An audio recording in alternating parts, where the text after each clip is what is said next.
we continue with product inventory, focusing on the dipstick reading procedure. Dipstick reading should only be done on one section of the underground tank, or UGT. For example, use the east or Selangang part of the UGT. Next is the product receiving procedure for fuel. First, guide the truck driver to the vacant space near the UGT. The assigned personnel are the station head, or lead receiving personnel, cashier, and service crew. In the absence of the station head, the cashier becomes the lead receiving personnel with the help of the service crew. Second, record the following product receiving details in the communication logbook: the time of arrival and departure of the truck and its plate number, the driver's name and signature, serial numbers of documents like the delivery receipt, sales order, releasing and receiving certificate, serial numbers of the seals on hatches and valves, and dipstick readings. The assigned personnel are the station head or cashier.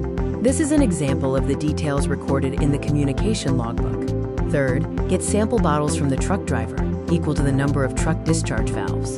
The assigned personnel is the service crew. A sample bottle should be clear, clean, dry inside, capped, and unbroken. Make sure the number of bottles matches the number of compartments on the delivery truck. Fourth, carefully check all details, such as the product delivery volume breakdown, and compare it with the actual delivery. Check that the details are correctly stated in the delivery details and receiving checklist, and the releasing and receiving inspection certificate. The assigned personnel are the station head or cashier. This is an example of the delivery details table and the delivery receiving checklist. This is an example of the releasing and receiving inspection certificate. This shows the customer receiving checklist section of the releasing and receiving inspection certificate. This is an example of the delivery receipt. Fifth, perform the following: a before delivery dipstick reading on the UGT and a water finding test on the UGT and truck compartments. The assigned personnel is the service crew. The station must maintain a zero incidence of fuel contamination at all times. There is an allowable water limit that will not compromise the quality of our fuel products: 0.1% water for gasoline and 0.05% water for diesel. If water is detected, immediately inform your retail operations officer and provide necessary information: liters of water content, liters of product to be discharged, and liters of remaining product in the UGT. Selling products with water exceeding the allowable limit must be stopped. When it's raining heavily, product drop to the UGT must be stopped. If the transfer is stopped, inform your retail operations officer to determine if demurrage charges are applicable. If it's only drizzling and you can ensure that rainwater will not enter the UGT, the lead receiving personnel and retail operations officer may decide to continue the product drop.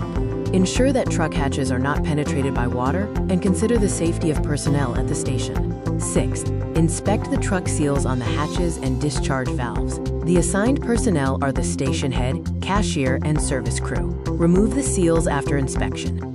Next, check if the fuel products reach the tank truck gauge plate. Also, inspect the gauge plate of each truck compartment to ensure it is fixed and not moving. If the fuel does not reach the tank truck gauge plate, the station head must contact the retail operations officer for recommendations on the fuel delivery. Remember that the pipeline contents are included in the total liters of fuel delivered. Additionally, check the hatches thoroughly. Seventh, get a product sample from each truck discharge valve. The assigned personnel is the service crew. Label the sample bottles properly and store them in a clean, safe area at the station. These details can be found on the Releasing and Receiving Inspection Checklist, or RRIC. Eighth, seal the caps of the sample bottles with masking tape and have them signed. The assigned personnel are the station head or cashier and the truck driver. The product sample must be returned to the UGT after 5 days from the date of collection, or if there is a new fuel delivery, whichever comes first. Ninth, guide the truck driver to the UGT where the product will be transferred. Any station personnel and the truck driver are the assigned personnel. 10th, slowly open the truck flow valve to discharge the product and avoid pressure buildup in the UGT. The assigned personnel is the truck driver. 11th, after discharging the product, check the truck compartments for any remaining product. If there is still product, ask the truck driver to move the truck back and forth 3 times to ensure all product is drained. The assigned personnel are the service crew and the truck driver. 12th, have the truck driver open the drain line of the compartments. Pour any remaining product into a bucket and return it to the UGT. The assigned personnel are the station head or cashier, service crew, and truck driver. 13th, once it is confirmed that the truck compartments are empty, Perform a dipstick reading on each UGT. This will be the after-delivery dipstick reading. The assigned personnel is the service crew. 14th, the lead receiving personnel and truck driver must sign the RRIC and DDRC to confirm the fuel delivery was received properly. The assigned personnel are the station head or cashier and the truck driver. If the product is rejected, the reasons must be written on the certificate of inspection form and the releasing and receiving inspection checklist. This must be signed by the truck driver and reported to the retail operations officer. Non-compliance with product receiving procedures will result in appropriate penalties. We move to the product receiving procedure for lubricants, special oils, and fluids. First, record the following in the communication logbook: the plate number and the time of arrival of the delivery vehicle. The assigned personnel are the station head or cashier. The service crew should help unload the product boxes from the delivery van if necessary. Second, get the delivery receipt from the driver. The assigned personnel are the station head or cashier. Third, before accepting the delivery, inspect if the number and type of products match what is declared on the delivery receipt. Check that the products are in good condition, for example, sealed and unopened. The assigned personnel are the station head or cashier. Fourth, if everything is in order, sign the delivery receipt and record all details in the lube's inventory form. Next, we will discuss station safety procedures, beginning with emergency response guidelines. Station personnel must be knowledgeable about the station's emergency response guidelines. These guidelines outline important steps and information for station personnel to follow during unexpected incidents. The station must always be free from health and safety hazards. Next is fire safety.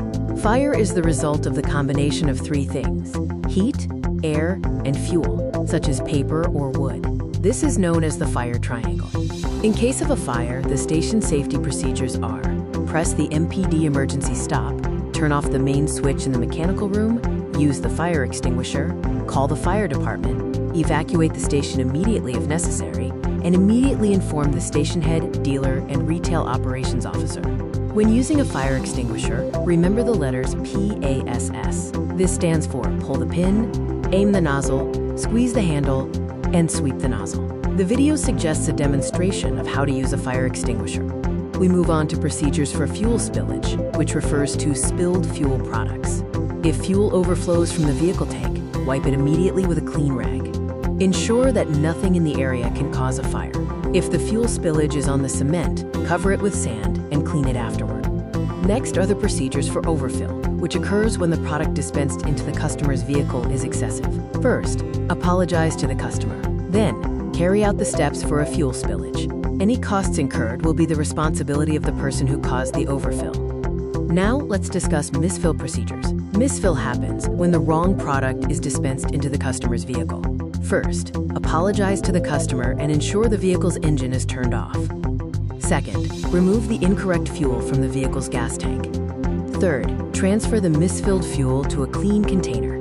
Store it in a safe place and inform your retail operations officer to take it to the SEAOIL depot for proper waste disposal. Fourth, close the drain valve of the vehicle's gas tank. Replace the drained fuel with the correct product. The person responsible for the misfill will bear any costs. We begin the customer interaction cycle with the opening spiel, which is the receiving stage. First, guide the customer to the forecourt area. Second, greet them with a smile and a salute. The next stage is the informing spiel, for understanding and helping the customer.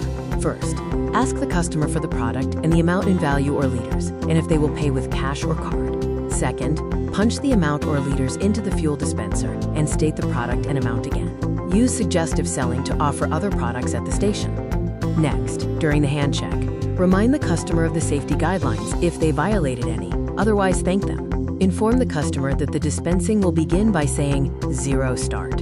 Then, dispense the ordered product and amount or liters.